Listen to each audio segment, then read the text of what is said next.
everybody. Hi, friends. Well, from gorgeous Salt Lake City, Utah, It's Thank God I'm Atheist. the podcast. I'm Frank Feldman. And I'm Dan Beecher. And coming up on the show today, Dan, a new temple, Mormon temple, that's being proposed up in Cody, Wyoming, is causing quite the stir amongst the people who live there. Which actually surprises me, but we'll get to that. Yeah, we're going to get to that. So there's a whole thing. The Mormons are kind of being bullies, and we're going to talk about it. So, Yeah. But first, Dan, we've got some stuff. Things happened this week, Various. Dan, Sure. out in the world, and we need to talk about them. Well, then, why don't we do that? So my first story comes to us from Conroe, Texas. Oh, goody. Which is not a small place. It's about 100,000 people. It's north of Houston, I take it. I feel like we drove through Conroe. You think I so? feel, I don't Okay. know, maybe we, yeah. Who knows? Well, they have their local school district that, has people from the community sitting on its board. And they come to with their concerns, right? Yes. About what's going on in the schools. Well, Melissa Dungan, a trustee, I guess a board member, right? She wants to eliminate displays that she's calling symbols of personal ideologies from the classrooms. She says okay, so she's sort of talking about this, and the other board members are like, can you give us an example of what are you talking about, these symbols of personal ideologies? And she says that a number of parents have reached out to her, and one of the stories that she heard was about a child who had to be placed into a different classroom because of one of these displays that bothered the child, a first grade student, right? Whose parent was claiming that they were so upset by a poster that showed children of different races and ethnicities holding hands. Oh, God. And that she just feels like that this is a political statement. Oh, And, yes. Very, very political. So one of the other board members, I'm sure, slowly leans forward and looks over at her and says, just so I understand, you were seriously suggesting that you find objectionable a poster indicating that all are included. And Dungan wouldn't say whether she found that poster objectionable, just that she wants to avoid situations like that by having the board adopt stricter standards and adhere to state policies already in place prohibiting teachers from displaying political items not relevant to the curriculum. Because that is political. Yes. Kids playing with each other. I know. The hot button political issue. Different races getting along. Yeah. Bad. Yeah, exactly. Bad. White kids being nice to not white kids. Enough with your politics already. Yeah, it may be okay to be nice, but equal? That's probably the representation. Yeah. Anyway, another trustee, sort of on Dungan's side, it sounds like, asked if the poster was illegal and went on to claim that previous displays of pride flags were definitely illegal. Anyway, so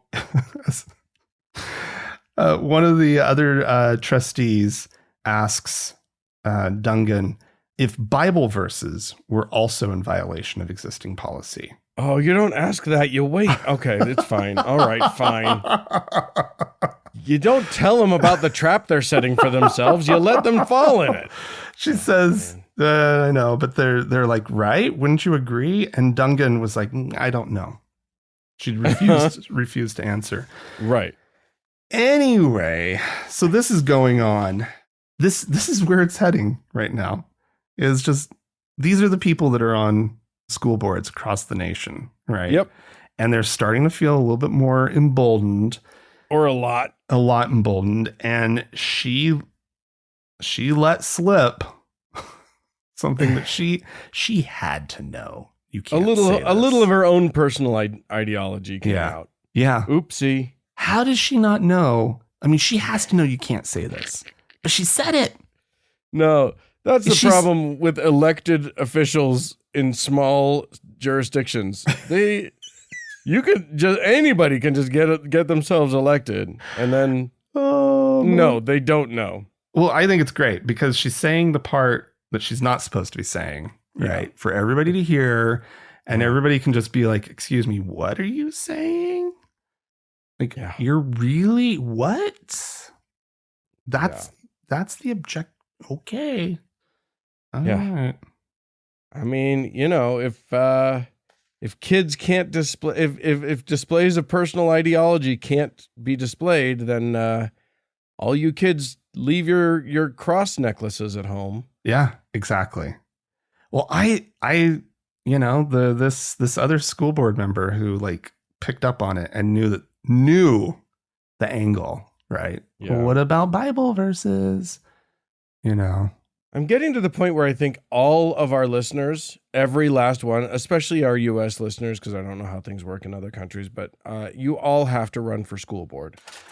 Honest to God. Yeah. You all have to do it now. Like, we've talked about encouraging you guys to run for office. We've had big campaigns about it and whatever, but like, you all have to now. It's getting too stupid out there. Yeah. Just go be reasonable. Believe me. Go be the one person. You're going to be frustrated. Yeah. It's going to suck. Yeah. But go be the one person who points out the obvious stupidity. At least be someone in the room. All right. Speaking of someone in the room, I don't know if you heard about this. It didn't really make the news much, but there was a bit of an indictment over there in Georgia. This was have you heard of Donald John Trump? Yes.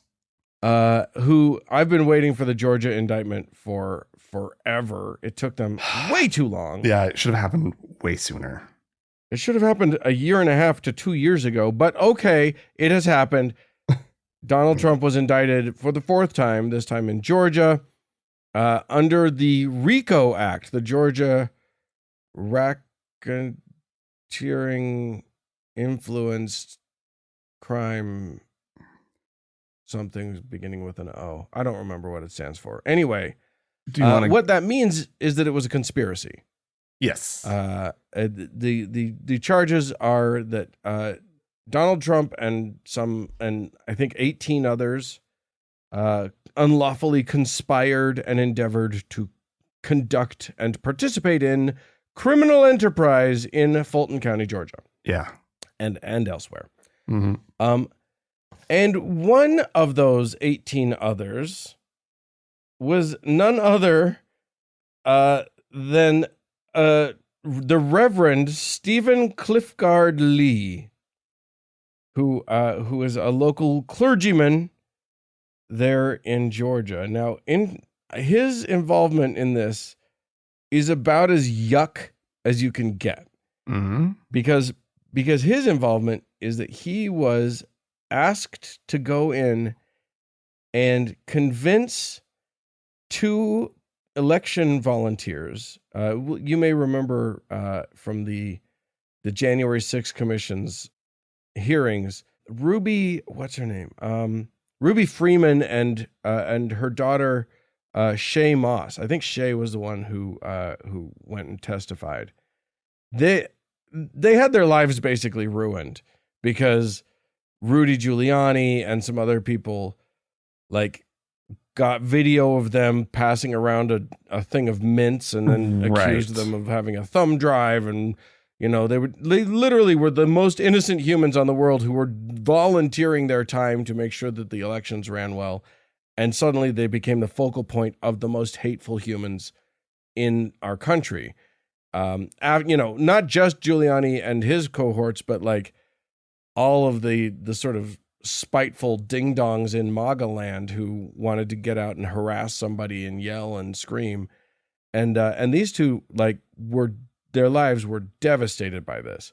And one of the things that ended up happening, apparently, according to the lawsuit, or according to the indictment, is that this pastor, this faith leader, Lee, was dispatched to convince and intimidate these two women into corroborating the story. Oh. So apparently he knocked on Freeman's door. This is the mom. She's just a nice old lady. And like he apparently he knocked on her door and basically was trying to convince her to change her story, and then drove away, and then drove back and parked in her driveway and just sat there menacingly. What? And so much so that she called the cops.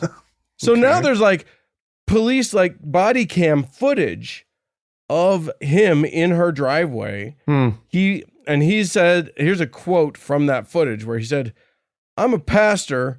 I'm also working with some folks who are trying to help Ruby out and also get to some truth of what's going on." Oh, Jesus. So That's literally like, this is someone who was willing to deploy his perceived authority as a pastor to try and intimidate these nice ladies into lying so that Trump could claim that he won an election that he very, very clearly lost. Anyway, he's indicted, and I'm very happy. good. Yeah. Yeah, he was out acting like the gangster that RICO laws were designed to go after. So 100%. yeah, that's great. And, our audience will not be surprised at all that a quote unquote man of the cloth was acting like a gangster, because that's what they fucking are. We'll be talking about more gangsterism at the end of the show. Yeah, indeed. All right, Dan. Yeah. Here's a beautiful message from a Catholic archbishop in Kampala, Uganda. He was addressing a crowd of, it was over 1,000 people. Actually, it says thousands of people in the article. It was the Mass at the Priestly Golden Jubilee and Episcopal Silver Jubilee. These were celebrations for a retired archbishop. Anyway, that's not really what's important. What's important is this beautiful message. Damn. Just beautiful, lovely message. I'm looking forward to it. I am pleased to be edified. Well, if you'll recall, last week we talked about how modern American Christianity is sort of starting to view Jesus as sort of weak, right? A pussy. And those Beatitudes, that he's famous for. Yeah. Blessed are the meek, blessed are the poor, so they will shall inherit the earth, that kind of stuff. Yeah. Well, the Archbishop Paul Simo-Jarir, he had this to say: God will not entertain the poor in heaven. You will not go there. I will also stand at the entrance to stop you from going there. What the fuck? We have misunderstood the gospel. Being poor should not be misinterpreted to be without money, he says. Oh. God will say, I created you with eyes, the brain, and gave you life, and you die poor? You will perish in hell. We should work hard. Let's not sleep and be idle. Right? Because, the church needs your money. Church needs donations. Wow. I mean, he said poor is not about money, and then he made it very clear that, yes, it is. Yeah. What? Oh my God. God will not entertain the poor in heaven. That's amazing. Not only are the Beatitudes wrong, but pretty much all of Jesus's ministry is you're just getting it wrong, everybody. Yeah. Christianity has a serious problem at this point, I think. Oh my God. Like it's just falling apart in the modern world, right? Like it just cannot. Jesus said unto them, fuck Fuck the poor. Yeah. I mean, the messages that it had that I'm sure spoke, well to, the poor underclasses of the Middle Ages. Yeah. Right. That's just not the world we live in.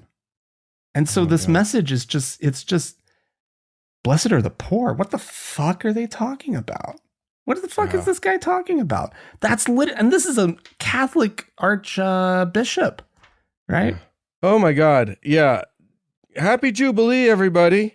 Don't be poor, you gross poors. You know what's gross is the poors. I hate them. Oh, I know. Well, there you go. It's official. Yikes. Catholics out there, you're not allowed to be poor. Yeah. Good thing there are no poor people in Uganda or whatever. Yeah. And the Bible's clear. What's the line about a rich man getting into heaven? Yeah. Right? Yeah. Literally, the Bible says, Archbishop, you're not getting in. The poor are getting in. Right. But probably you're not. Right. And the Archbishop was like, nope, not having that. I'm going to stand there next to God, shooing you away like the gross poor person you are. Shoo, shoo, shoo. You're gross. Blech. Blech. Ugh, you smell. Go afford a shower. Amazing. Yikes. Disgusting. Okay. I'm going to take us to Provo, Utah. Ooh. We're gonna shit on some Mormons now a little bit. Or maybe we're just going to go with it and say that the new understanding of Jesus's message is fuck the poor, don't be weak, and that plays out also in Mormondom, where apparently a man, 49-year-old Jason Coleman, entered a Mormon church in Provo, of which there are many, through an unlocked door, went into the kitchen of the church, found some chicken nuggets, microwaved them, and began to eat them. But a sharp-eyed local saw his trespass. Oh, no. Called the cops, and the fucking church is pressing charges. Oh. Ooh. They wouldn't want to allow any. They wouldn't want to send the message that, like, they feed the hungry or anything, or that it was okay to break in, not vandalize anything, and just get yourself a little bit of food. Right. You have to press charges, though. Trespassing, Dan, in this day and age. Oh my God. No, this is.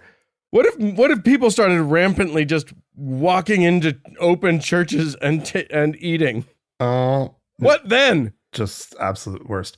Well, it was just last year that they that guy who was basically freezing to death broke a window on one of the Provo temples and let himself in. And I believe the story went, he didn't do any other damage. He was trying to keep warm. He was trying to keep warm. That was it. He broke a window to get into someplace warm.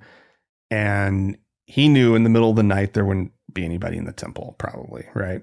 Yeah. And then they totally pressed charges against him. Now, granted, he did do a little bit of damage, but here's an organization that has wild resources. Yeah. So they're sitting on a rainy day fund of 150 billion or whatever it is.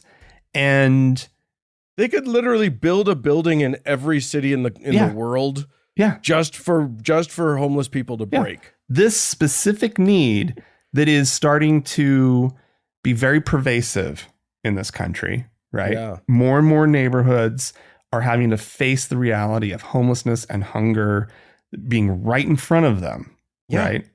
My neighborhood has plenty of homeless people around, right? Yeah. And it's just a Salt Lake neighborhood, right? And literally, the way housing prices are skyrocketing. Yeah. And the way for the longest time jobs were difficult, and we had a pandemic that probably broke a lot of people's emotional and mental capacity.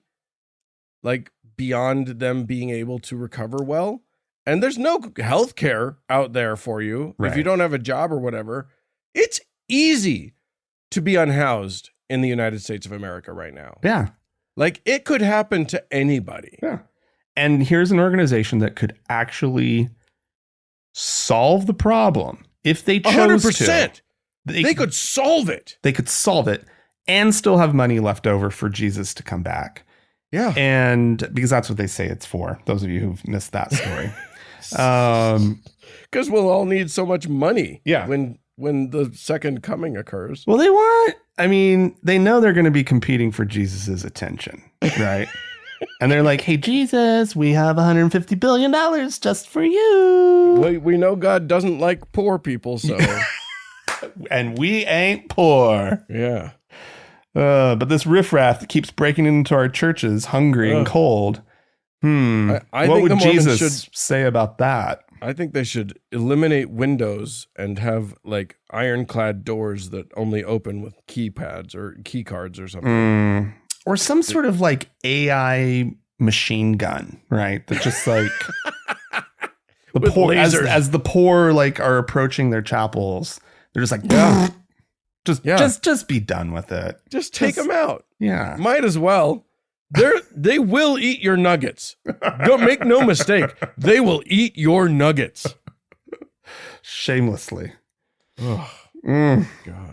Okay. Well, Dan, here's a story of a group of people just doing what you do. These are not bad people. It's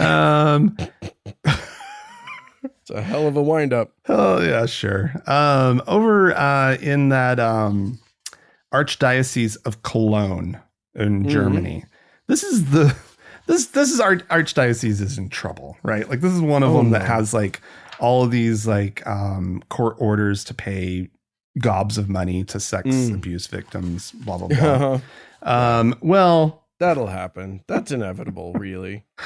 It has come out that over the course of 1 month last year, a group of 15 employees used their archdiocese issued computers to access pornographic websites. Yay! I was hoping it was porn.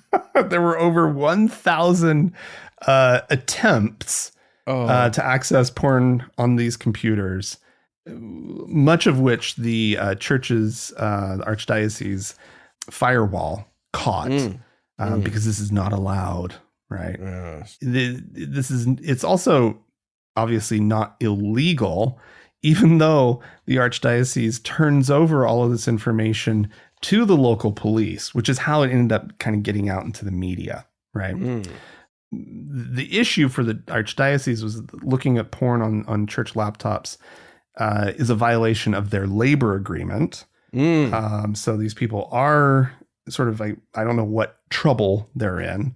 They are fired, except that you show me what sites you looked at and I'll decide how fired you are. Pornography, though, is of considered a grave sin by the Catholic Church. Yeah. The Archbishop of Cologne expressed his dismay over the use of these computers to look at porn. It disappointed me that employees try to access pornographic pages with the help of devices that our archdiocese made available for their work. To some, the consumption of pornography may appear harmless. But I agree with Pope Francis, who condemns it and warns of its dangers, in particular, the violation of human dignity. Yeah.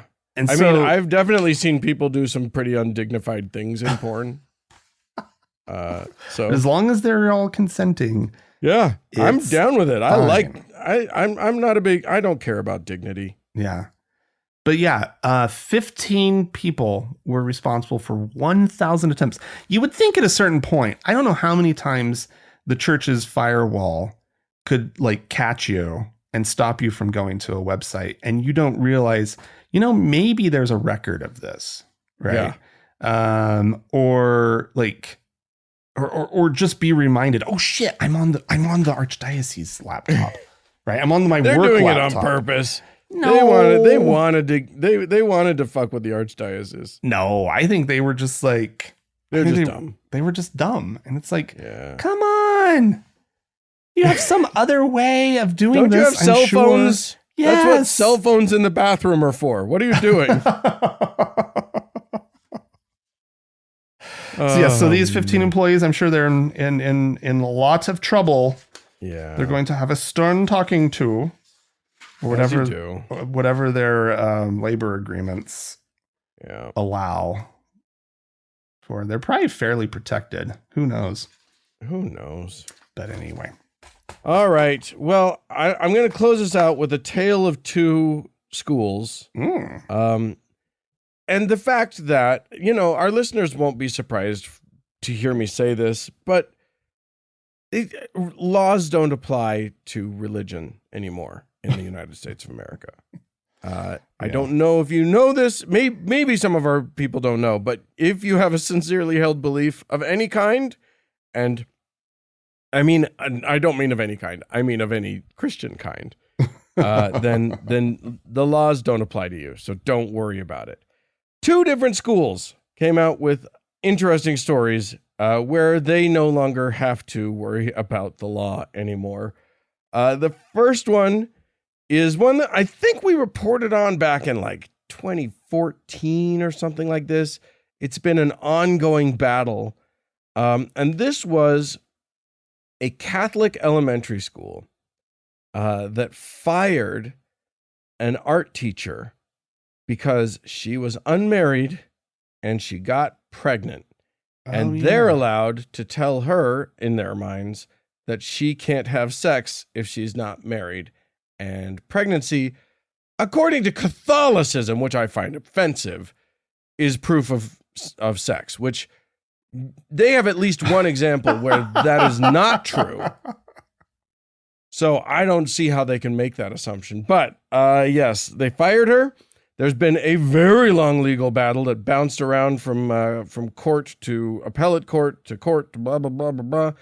Finally made it to the New Jersey Supreme Court, which has now ruled that St. Teresa's School is 100% exempt from the law because they believe that they get to control their people's sex lives. So there you go. She loses. Womp womp. On the other side, I don't know if you know this, Frank. Our alma mater, the University of Utah, actually just changed their athletic organization from the Pac-10 to the Big 12, or the Pac-12 to the Big 12, right? Which is a conference that includes BYU. I can't believe we went to a conference that already has BYU in it. I know. And Baylor University, which is a probably a better school than BYU, but it's also a Baptist school in Waco, Texas, which blah, blah, blah. Anywho, I'm not pleased about that. But speaking of Baylor has had some problems. They're being sued also by some students. One student in particular, Veronica Bonifacio Penales, is suing because she was a 19-year-old student there, and I guess was out of the closet as queer, or was or at least was perceived to be, and was viciously harassed fairly constantly.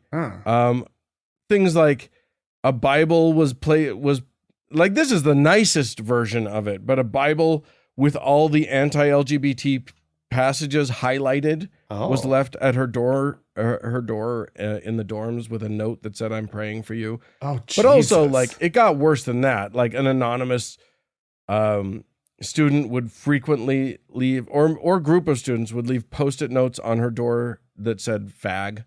Oh my God. Which, does that even apply to a female queer person? I don't I'm it sure feels it was weird. offensive nonetheless. Yeah, it's Felt super. awful. It's super not okay. It's definitely not okay. It just feels weird.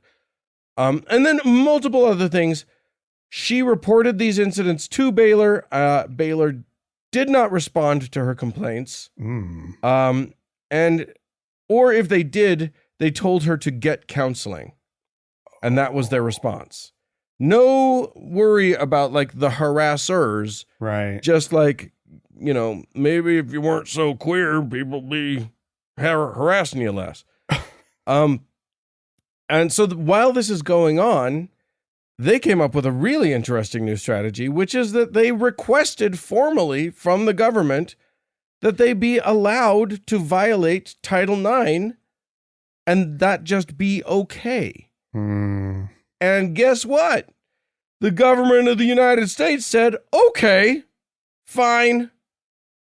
We'll let you out of that. Sexual harassment, you guys can have that at your school if you want. That doesn't make sense. It's like literally there. They literally, Baylor put it in their request, and their request was granted. Oh my God. What in the fuck?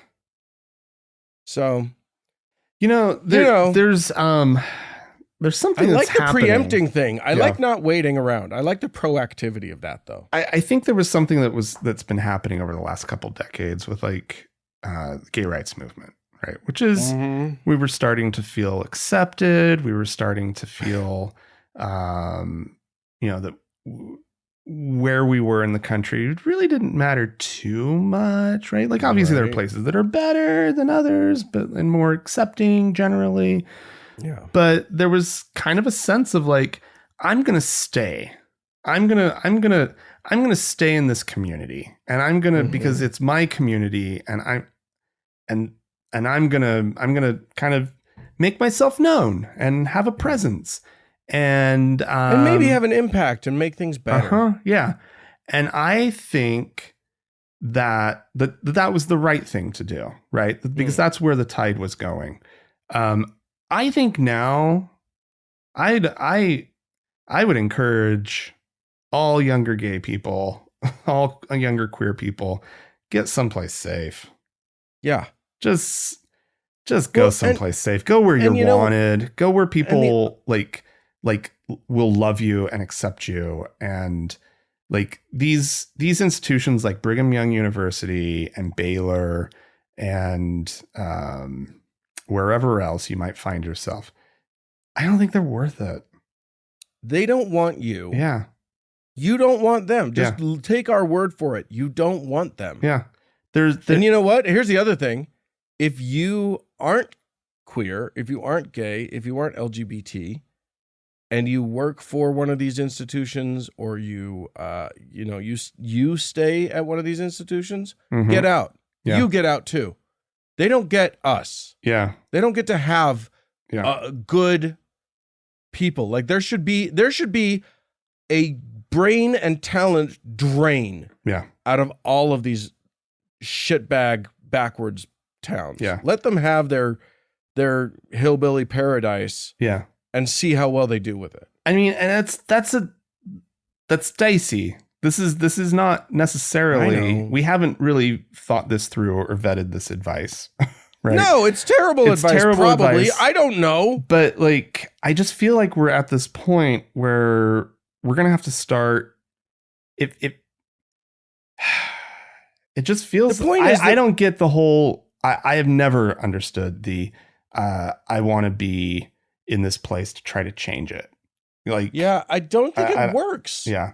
I think that changing it from the inside is the answer. And I know that we're speaking as non-participants of that. And we're also, maybe not thinking about the people who don't have the means to just pick up and move, but who are, queer living in these places. Totally. But there's this sorting that's happening in America right now, where people are just kind of moving to where politically they feel more at ease, right? Conservatives are moving, like conservatives are getting out of California and moving to Texas and Florida, right? And So just do a swap. Yeah. Just swap it out. Yeah. We in the more open and accepting places of this world want you. Yeah. Salt Lake City actually counts in that. Actually, it does. Not the rest of Utah, but Right. Salt Lake get yourself City to a does. big city and you'll probably be okay. Yeah, that's absolutely true. And also, I just wanted to address your thing about like people who can't afford to make that move. And I get that. That's a very real thing. But here's the thing. Pick a place that sounds appealing to you and reach out to the LGBTQ community there. I'll bet you could get the help. I'll bet you could find the help to get you moved. If you, maybe, I'm not sure quite where you're coming from with that, but yeah. I'm just saying, like, you know, if you did a GoFundMe or if you sincerely reached out to, you know, and it's not just the LGBT community, but if you feel unsafe because you are gay or because you are queer or because you are trans or whatever, and you live in a small town and you don't make enough money to move, and you reach out and you say, hey, you know, how do I get out of here? Yeah. That's city what I would ask. Group. Yeah. How do I do this? Yeah. I need help. I'm not saying they'll pay for it or anything. They might do a GoFundMe or whatever, but there are people there who have made that transition who can help you. Have good advice for you. Yeah. Yeah. If nothing else. Yeah. All right. Well, if you would like to write in about this or any of the things that any of the crazy shit that we've just spouted out of our face holes, please feel free to write into us, podcast@thankgodimatheist.com. Or call and leave us a voicemail message. We'd love to hear from you. The telephone number is 424-666-8442. Stick around. There's more show coming up.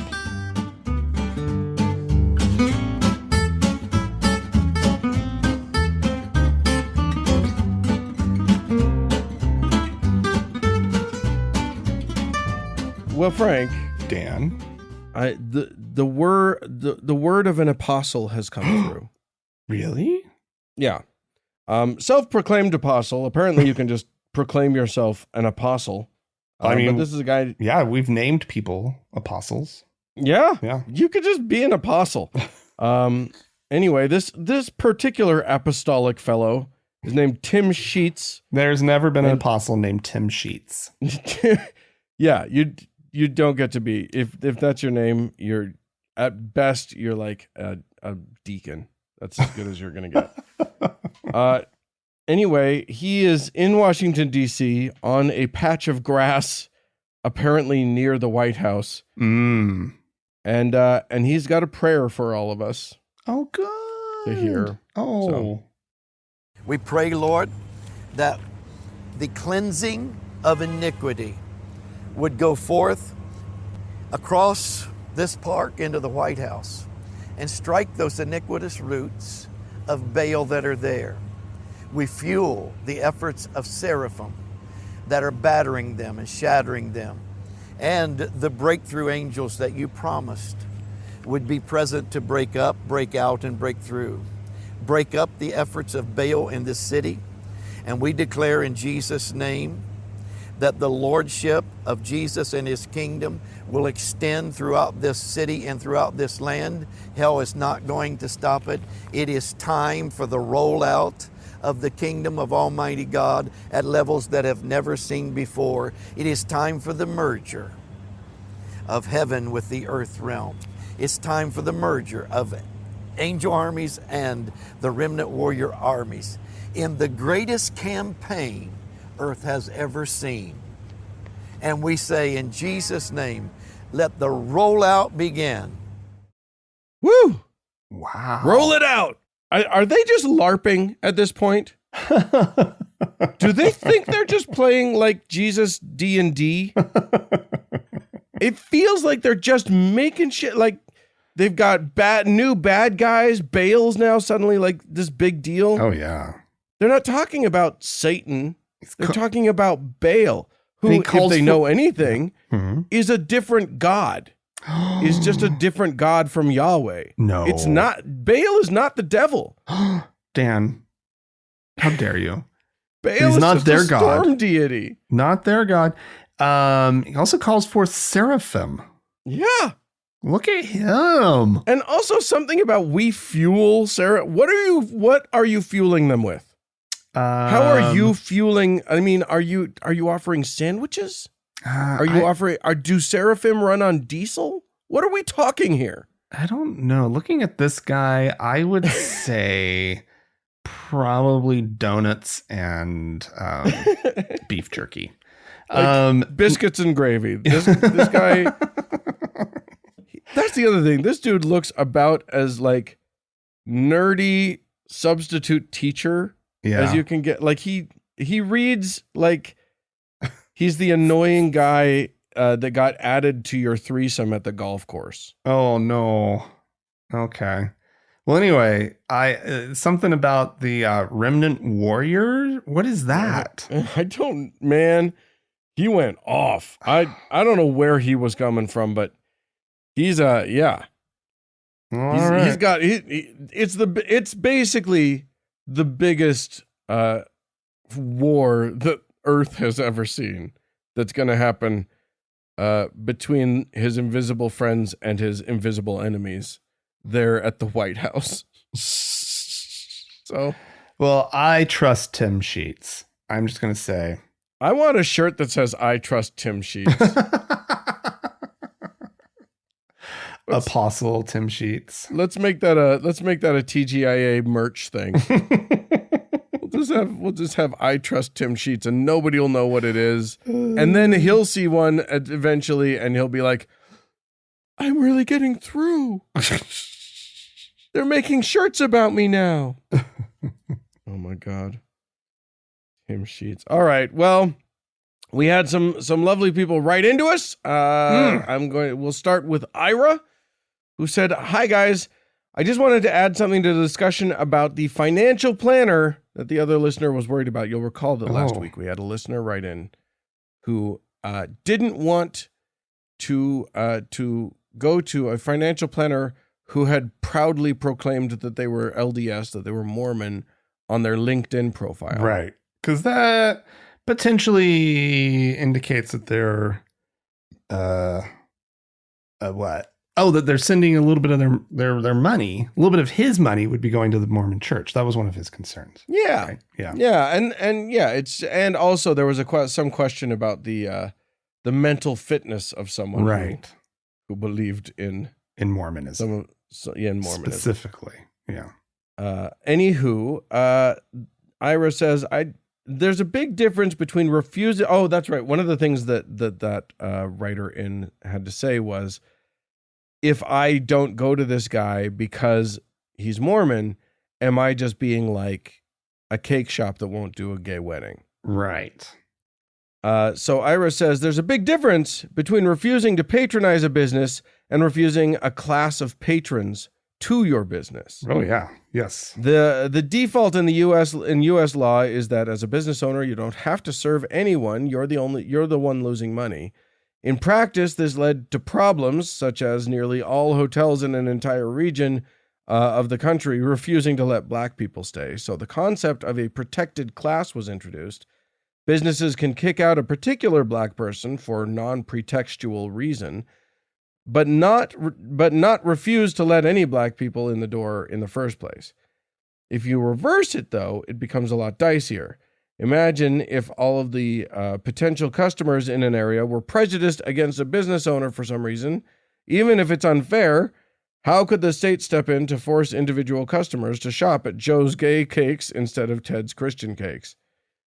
Essentially, you'd have to force some people to do something rather than forcing people to not do something. I get that. I don't think that the idea was like, is it lawful? I don't think that the question was about like, it was more of a moral question of, am I doing the equivalent? But yeah, Ira, I think you're right that it's not an analogous situation. Right. Completely.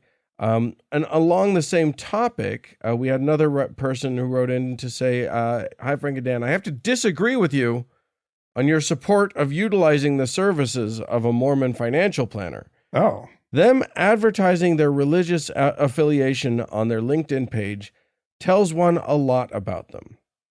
They do not believe that people should be free to live and love as fully as themselves, if that would mean being in a same-sex relationship or being trans. I think that is plenty of reason to take one's business elsewhere.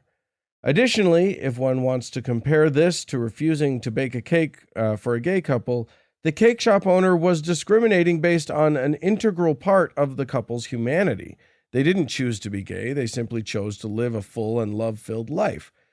The financial planner chooses to be Mormon in spite of all the reasons not to be. Therefore, your listener can take their business elsewhere with a clear conscience. Love the show. I agree. I agree. Yes. However, I quibble with one thing, which is there is an assumption that all Mormons aren't good on the gay issue. Or the trans issue. That's where I got hiccuped a little bit too. And I know we do this. This is something that we do on the show with, say, like Islam. We do paint them with a really broad stroke, right? Yeah. And to a certain extent, I don't think it's perfectly fair with the Mormons. It's not fair with Islam either. Yeah. The fact of the matter is, and this is the nuance that we just have to reckon with. People can be members of hateful organizations and not be hateful themselves. Right. I know plenty of Mormons who are amazing allies to the LGBTQ community. Yeah. Even though they maintain their association with a group that is not that way. Right. And yes, there's cognitive dissonance involved in that. And yes, they probably have to do a lot of mental bending and twisting to wrap their heads around that. Right. But they exist, they're real, they're earnest, it's true. So I think we as a group, if we're going to be the honest, skeptical, reality facing members of society that we claim we are, I think one of the things that we have to face is that there's nuance to this question. Yeah. And just saying, no, I reject you because of your association with this organization. No, if they're associated with the Ku Klux Klan. Oh, dear God. I think you can safely wash your hands of them. Right. There are plenty of organizations. And I'm not bringing this up to say to not use the member of the LDS Church Mormon thing as an indicator of whether or not you want to use that person as a financial planner. You can use it if you want to. You're fine. I think you're fine. I mean, you're making your call. Yeah. Most people want to give their money to someone that they feel they can understand and trust. Right. And if you don't feel like you understand Mormonism well enough, that makes sense to me. Yeah. And I just, the thing that I'm repeatedly sort of surprised by the rank and file Mormons, right? I don't find them to I think if your typical Mormon was in charge of the Mormon Church, it would not be the Mormon Church that we know. That's an interesting point. I'll bet that's true. Yeah. I think it's probably true about so many churches. Yeah, exactly. Right. I am really leery of Islam, though, and I'm going to keep painting them with the same broad brush that I have been. I'm just going to say that, too. Oh, man. I've actually met some really LGBT-friendly Muslims. I know they're out there. Yeah. Anyway, there you go. The point is that the world is not cut and dry. It's not easy. Yeah. There's lots of nuance, and there are no easy indicators in the world. I think, though, that there are plenty of red flags about this financial planner, that if you wanted to just go your own way, fine. You know what? Go find somebody else. Frankly, for me, it's not the Mormonism that's as red flaggy as the fact that they put their religion on their LinkedIn profile. Yeah, I think so, too. LinkedIn is supposed to be about your professional life. If you're proclaiming your religion there, right, that's a red flag. Yeah. Anyone who does that, I'm suspicious of. Yeah. Although I will say this, Mormon business people, It is never, they've never gone wrong signaling to other Mormons to come and do business with them. Oh, no. Right. No. That's a thing. So, matter of fact, I know personally people who have maintained their standing in the church to gain the business help that they get from the wink and the nod of other Mormon business people. Yep. So again, doesn't necessarily mean what you think it means, but again, use your best judgment. Again, we're going to get to the Mormon Church being fucking mafiosos at the end of this thing. It is like that's the thing. We have a missive, Frank, from our Lord and Savior. What? Davis themselves, peace be upon them, the actual Lord and Savior of this podcast, has written into us. Frank and Dan, this is about the Richard Dawkins thing where we, where we divested ourselves of him. Where we canceled him. Yes. By the way, did you see that we got a 1-star review for canceling? Yeah, I did. Richard Dawkins. I know. Somebody got mad. Please go counteract that, people. Go give us some 5 stars. Go leave us 5-star reviews. If you haven't reviewed us yet on iTunes, please go do it just to counteract that ding dong. Anyway, Davis says, your comment on Richard Dawkins touches on a challenge we all seem to be experiencing these days. When do we write off a person because we disagree with an issue or facet of that person? Like you both, I have a difficult time continuing to embrace Dawkins given his anti-trans statements. But in such cases, how do we decide where to draw the line? For example, I get really frustrated when I meet single-issue voters who are unwilling to accept that they agree with a candidate on a multitude of positions but refuse to support them due to the one issue. A personal example for me is that for the past 6 years, I have struggled to maintain a relationship with one of my closest friends due to his pro-Trump views. For 30 years, I'd have hidden a body for him if he'd asked, but I've struggled being anywhere near him for his outspoken views. He's probably still the same person, but I've mentally shut myself to him. When does a single issue loom so large that we write off the whole person? I guess it depends on how obscene the disagreeable opinion or act. But do we also need to be careful that we don't turn a blind eye to the other ideas from the person that might be highly valuable? Coming back to the original discussion around Dawkins, I don't think any of us should let go of the great perspective he provided on atheism, even though he's now an asshole. I guess going forward, I'll just have to preface anything I say about Dawkins as, before Dawkins went fucking nuts. Fair enough. Your humble Lord and Savior, Davis. Peace be upon you, yes. It's tricky. Oh, but we're back to nuance again. God damn it. Why can't we just be black and white in this world? It's so much easier, Dan. Why can't we love black and white. It's know. The best. Yeah. I'm right, part you're of this wrong. Part of this is can we appreciate the art and not the artist? Can we hate the artist? Can we know that Picasso was a shitbag and still love his art? Can we know that Michael Jackson was disgusting? Or, are we allowed to still laugh at, the Cosby Show or whatever? Yeah. This is a difficult thing to wrap your head around. It is. And here I think is where I've landed with it, which is it's up to you to decide what your connection is to that specific art or message, right? And whether or not you need to just get rid of that person, right? Like we can't be making these kind of calls for people, and I don't think that we should prescribe I know the whole cancel culture thing was important, or the Me Too, right? Like when Me Too was first happening, incredibly important, right? For these people to be called out and to be canceled from relevancy, right? Yeah. Because of the issue at hand, right?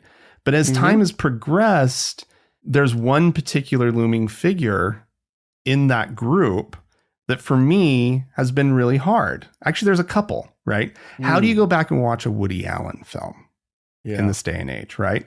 But there are some beautiful Woody Allen films, right? Yep.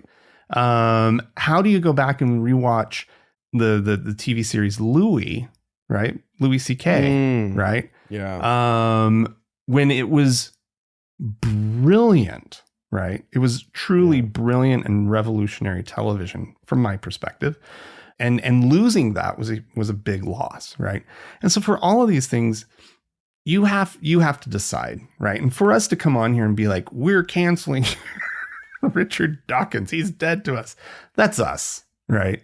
If you're fine, if there's stuff that you still really connect and you understand who the person is and the really bad part of them, and you're able to reconcile it in order to access that stuff that's meaningful to you and that is powerful, I say more power to you, right? Yeah, I mean, look, some of the stuff that Dawkins wrote meant the world to people in a time when they needed it desperately. Yeah. And I don't propose to take that away from anybody. Right.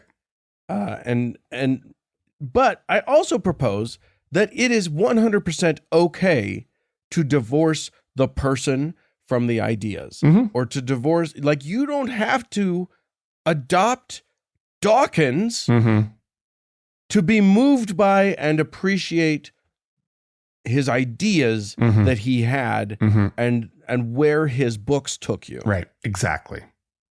Yeah. And how I much don't they think helped that you. I don't think there's any problem with that. Yeah. You can say, and you can say, for fuck's sake, don't listen to his podcast. Don't. I think that is what we were saying, right? Yeah. it was like, we feel uncomfortable denouncing another podcaster. And I got another thing to say, which is that probably the asshole in him that we're calling asshole now was also the asshole in him that made him able to write the books that were important to us then. Yeah. That's the same part of him. He just turned it in the wrong direction. Yeah. Yeah. So, I mean, we need the assholes out there. They just need guidance, and someone let him off the leash way too far. Yeah. So there you go. Yep. Well, do we have some folks to thank? We do indeed, Dan. We have one new patron on Patreon. Woohoo! By the name of Amy. Amy is a new priest. Amy. In the That's the Aaronic good priesthood. stuff right there. You got the magic powers, man. Ooh, blessing bread. Yeah. And water. Indeed. Matter of fact, you get to manhandle something that the rest of the congregation has to put in their mouth. So please enjoy that privilege, as well as just magic powers in general. Frankly, you can have whatever magic powers you want. We'll give it to you. Mormons honestly do put a lot of faith into the power of one wipey to clean a teenager's fingers. I'm just gonna say that. That's called faith right there. Thank you so much. Listen, friends, if you would like to help us out, it's the only thing that keeps our show going. We don't do advertisements, you'll notice. We just rely on our listeners for their support, and we really appreciate it. If you can be one of those things, you can just go to thankgodimatheist.com, click on the Support Us tab, and then that'll take you to look for either the patron side, or if you want to just do the Patreon side, or if you want to do a one-time donation, you can just do you can go to PayPal. Either way, we sure appreciate it. It means a lot to us. Yeah. And we always have our top donor to thank, our Lord and Savior. We heard from him earlier, Davis. More show coming up.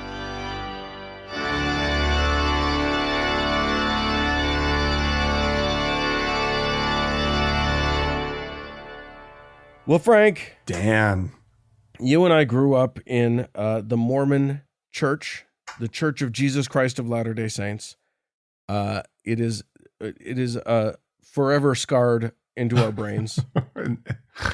We had a really fun talk about it, by the way, on our patrons only content. So if you become a patron, you could go and listen to us talking about our lives growing up as Mormons. But the Mormon Church, we've said it numerous times already in this episode, they're fucking gangsters. Yeah. They are as an organization, they are a bulldozer. They are a tank running a roughshod through the world. Oh yeah, and they run this town. Well, and they run the local region, sort of everything within a 200-mile radius. And so it gets a little disorienting for them, I think, when they run up against some opposition. But their temples are fascinating as far as like the kind of opposition that they can run up against. Right. Typically, when they go into like an affluent Mormon suburb, they're applauded. Everybody's so excited because everybody's property values just went up, right? Like It is actually desirable, highly measurably desirable to be adjacent to a Mormon temple or to have a view of a Mormon temple. Right. Just so that people know, the temple is not like a standard sort of parish house, a ward house that they call it. Temple is a very special place. You have to have a secret pass to get in. Mm-hmm. You have to wear special clothes in there. They do very, very odd and creepy ceremonies inside. But anyway, Mormon temples have recently faced a little bit of opposition when they've been announced. So oddly enough, even by Mormons. There was one here in Tooele County, just west of Salt Lake City, where they wanted to go into an area and the Mormons fought them. They were like, we don't want you here. We don't want you developing this area, blah, blah, blah, blah, blah. And there was one up in Heber, which is up in the mountains east of Provo. And they fought them tooth and nail on their nighttime illumination. I think we talked about it on the show, right? Yeah. This is one thing that they do with their temples. They want it to glow at night. Yeah. So it's a beacon unto the world. Oh, God. But it's also like crazy light pollution. And if you live near it, you better have blackout blinds because the shit's going to be bright. Anyway, I think they did strike some sort of compromise up in Heber. But what we wanted to talk about today is what's going on over in Cody, Wyoming, which is sort of, Cody's not a big place. It is tiny. Yeah. There is no big place in Wyoming. Like that doesn't actually exist. That's not a real thing. Right. And Cody is not their, I don't know, maybe it's their second biggest city. I don't know. It's not college a big town, right? Cody, Wyoming. Anyway, they announced a temple. They've been going through the planning process, and the Planning and Zoning Commission apparently gave it their plan the green light. What probably happened? I haven't seen reporting on this, but I have a guess as to what happened, which is that somebody on the zoning commission was Mormon, because there's a lot of Mormons. It's not as Mormon as Utah, but there's a lot of Mormons in Wyoming. It was founded by Mormons, or at least the white portion of it was founded by Mormons. And I think someone on the planning commission was LDS and just thought, oh, of course everyone's going to want this, and didn't even think twice. Yeah, I can't speak to that. I don't know. It's just a theory. It's just a theory. But yeah, they just okayed it, even though it's against code. Well, so it falls under the category of conditional use for the area that they're going in, right? Yeah. So the zoning laws could allow this, right? With approval of the zoning commission, right? This is how it sounds like it's set up in Cody. But the mayor, upon hearing about the zoning commission sending this through, he's trying to block the thing now. Right. And they're scrambling desperately. They've been meeting with lawyers and and trying to figure out how they can like not allow the giant 100-foot tall steeple on this church, because that they feel like that should not have been approved, right? It's literally like the code, the zoning laws say that like structures are capped out in that area at 30 feet tall. Right. And this is meant to be over 100. Right. And so, yeah, so it's a little dicey. The church is now, though, they're pulling out the big guns. They're going to go after Cody, Wyoming. It's a nice town you got here. I'd hate for anything should happen to it. Yeah. So we'll have to see what's going on. But they have a way of getting their way, right? Yeah. And literally, I saw this article, and when I read it, my initial response when I saw that a small town in Wyoming was going to fight the Mormon Church on something, I just went, yeah, right. Like it's telling to me that it was absolutely absurd in my mind that any small town in this region would even bother to try, because you're just going to waste time and resources when you know they're going to win anyway. Yeah. Yeah. I guess that's the thing. It's just it feels like we live under mob rule in this whole region. And if you live in like Nevada, you've felt it. If you live in Idaho, you've felt it. If you live in Arizona, you've felt like the entire region, excluding maybe Colorado, which somehow has fallen in with a bad evangelical crowd. I don't know how that happened. It just feels like the rest of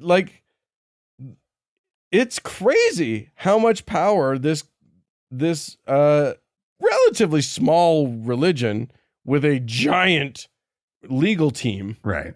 It's crazy how much power they have. Yeah. Well, so here's my prediction. They're gonna get their steeple. Yeah. They're absolutely 100%. going to get their steeple.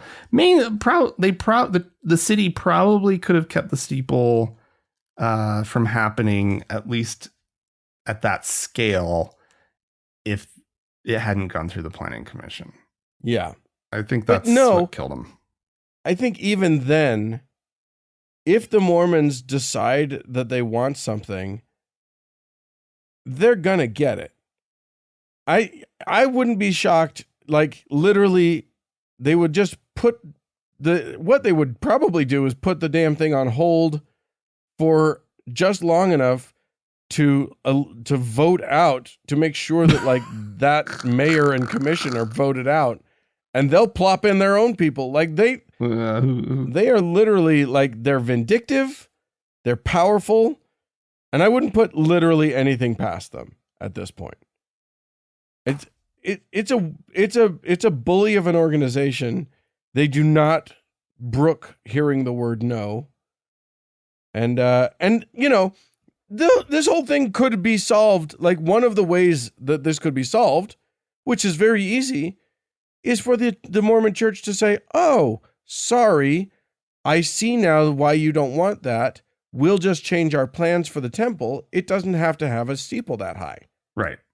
They can do that. You would think from a PR perspective, if nothing else, that would be something that you would at least consider. It's not going to be a high profile temple. Yeah. No one goes to Cody, Wyoming. Yeah. Then no one's going to see it. Yeah. Why do you have to loom over this place? And that's just it. The architecture is like, they just built a brand new one in the middle of the valley, the Taylorsville Temple. Here in Salt Lake. Yeah, the Salt Lake Valley. And it's like, I don't know if you've driven past it. It is hideous. It's so ugly. It is one of the ugliest buildings. Like, what? It looks like a barn. Yeah. You don't have to like love all the temples, but they normally like don't look like this, right? Well, they've started to. I guess so. They are starting. This is like, the Mormon Church is famous for like ruining anything beautiful or good that they've done. And this is the next level of that campaign. Well, anyway, is like, their temples used to be nice sometimes, and now they're like, no, That's not cost efficient. Yeah. What I was getting at though is the thing is enormous and such an eyesore. You can, if you're at the right height, you can see it from anywhere in this. Yeah. And it's purposefully, they build them as monstrosities and they put them in places where they're going to loom over people. And that one is at a prominent bend in the freeway. They haven't done that in Utah before. Yeah. And it's just like you come around the corner and you're just like, oh fuck. Like at least the one in Washington D.C. that's that way. It's like, oh, that's kind of a interesting looking building, right? Yeah. And this one, you come around, and you're just like, what? Good God, we need to. It's ugly. We need to have our version of the give up Dorothy or surrender Dorothy sign that went up at the DC one in front of the DC right. one. We need something. We need to put up a billboard right before you see that church that's just for us atheists or something. Right. Funny. That'd be great. All right, ladies and gentlemen, friends and foes, thank you so much for tuning in. If you would like to chime in with stories about the bully religious organization in your neck of the woods, feel free to write into us. The address is podcast@thankgodimatheist.com. Or call and leave us a voicemail message. The telephone number is 424-666-8442. Yeah, go to the Facebook page, facebook.com/TGIAtheist, and click that like button. And if you would like to join one of our members-only lounges, you can do so by going to thankgodimatheist.com/members-only. Thanks so much to the Red Rock Hot Club for the use of their fine music. And thanks to Gordon Johnston for the use of his music. And thanks to all y'all for tuning in. We sure do appreciate you. Thanks so much. Bye-bye.